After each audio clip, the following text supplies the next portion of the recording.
Diplomatie, la Côte d'Ivoire rapatrie ses diplomates et ressortissants du Liban. Le gouvernement ivoirien, avec l'accord du chef de l'État ivoirien Alassane Ouattara, a rapatrié ses ressortissants ainsi que son ambassadeur Kwame Christophe et son personnel diplomatique en poste à Beyrouth au Liban. Cette initiative fait suite à la crise qui secoue le Moyen-Orient depuis quelque temps. Voyant la montée de la tension entre l'armée israélienne et les combattants du Hezbollah, l'État ivoirien a lancé une opération de rapatriement volontaire visant une centaine d'Ivoiriens établis au Liban. Les premières vagues d'Ivoiriens en situation de détresse ont quitté l'aéroport international Rafik Hariri de Beyrouth et sont arrivés sains et saufs en Côte d'Ivoire. Kwame Outo, rapatrié, exprime son soulagement.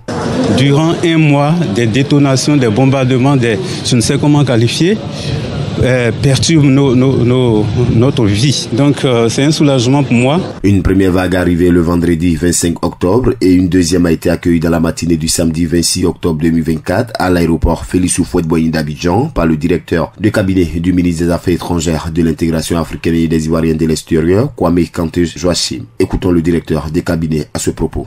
Nous avons dans les listes de l'ambassade au service consulaire un peu plus d'une centaine d'Ivoiriens inscrits.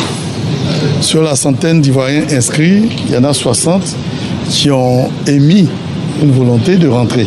C'est ceux-là, évidemment, qui sont pris en compte.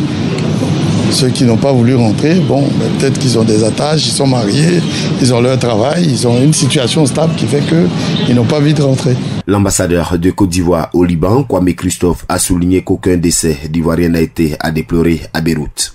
Pour ce qui concerne le personnel, et même les Ivoiriens d'une façon générale, on n'a eu à déplorer aucun cas de décès ou de blessés.